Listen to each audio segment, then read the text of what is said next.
old, outdated map. But what this is a map of what I'm calling community hotspots. If you see here, this is a green spot. The green represents the area that is within walking distance of a community garden. Community gardens are natural hotspots because gardeners intuitively understand that for something to grow, you have to stay in one place. You can't just pull up and leave and expect your vegetables to have come in. You have to tend the garden. This is very much a countercultural idea, I would say, because our culture places a really high value on mobility, and there's actually, I would say it's an indicator of success in our culture that if you are able to move your entire life and your family and everything, pick up in one city and move 1,000 miles away, you've arrived at that American dream. And there's a lot of pressure, I think, drawing us into that frame of mind. But to have a garden, your garden will die if you pick up and move. So that's one. Let's go back to the map here. That's one area. The other area is the purple sections, and purple represents neighborhoods, developments that have been developed using the new urbanist philosophy of design. New urbanism, in a nutshell, it's a philosophy of design, a psychology of design and architecture that basically prioritizes the human over the car.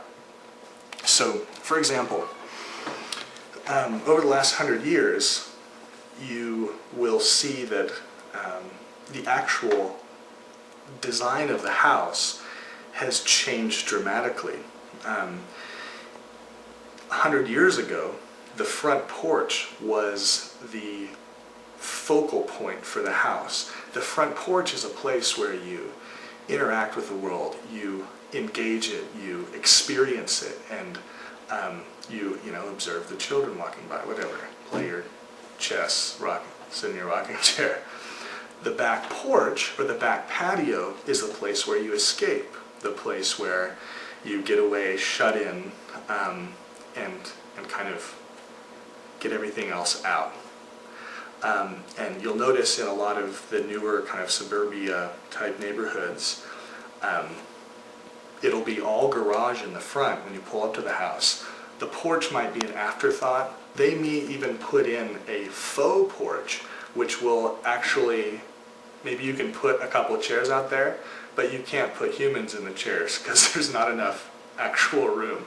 So it's this like nod at what once used to be, but is just more of kind of an insult than anything else. And everything is focused on the back patio. You have these giant back patios and fences and everything that keep you privacy fences. You have this sense of privacy, and that's very important to people these days. So let's go back to the map here. We were talking about new urbanism. So new urbanism type communities they'll design their neighborhoods in a way that draw people out into the front a lot of times. So you have lots of front porches. Sometimes you'll have multi-use buildings where you have the top 2 floors are residential and then the bottom floor is like commercial or some sort of shops and restaurants and that kind of thing. So that's new urbanism. But, excuse me, what I'm really excited about are the red spots. The red spots are the areas that are within walking distance of what I'm calling a point person for community. A point person is someone who's willing to be a neighbor before you move into the neighborhood. That's what connects it to this alternative kind of approach to housing that I'm suggesting. And I can't cram this down anyone's throat, but you start somewhere. I started reading about different ways to live and dwell on this earth 6 years ago, and I'm just kind of figuring out how to connect that with my livelihood and coming up with ideas to invite other people into. So the green markers represent confirmed point people, people who I've had this conversation with, and they have actually agreed to it, and they're like, yes, Rigel, I'm on board, I'm interested in being hospitable to other people of like mind. And so this is particularly, I think, appealing to people who can't maybe afford to be in Central Austin. Central Austin is already, it's like everything's pretty walkable, and people are already pretty forward thinking and thinking about these things, and but it's kind of the fringes, the neighborhoods that, you know, maybe you can't afford to live in Austin, so you have to live in a less expensive neighborhood, like $100,000 neighborhood or something, instead of a $300,000 neighborhood. And that's where there's also more crime rates and that sort of thing. So it's really helpful to be able to have a way to connect with other people who are also trying to live less expensively and have kind of similar mind and thought. Just to talk about a few things that people are doing. I have one friend here who's living in the East St. John's neighborhood. These people live in an apartment complex, and they've invited, I think they have maybe 3 or 4 other families who have moved into that apartment complex with them.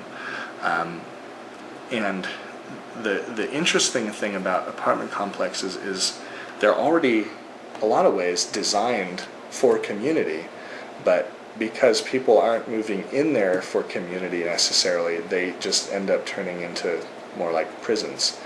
Or, I don't know, maybe that's a bad example, because there's probably actually pretty good community in prisons for what they have.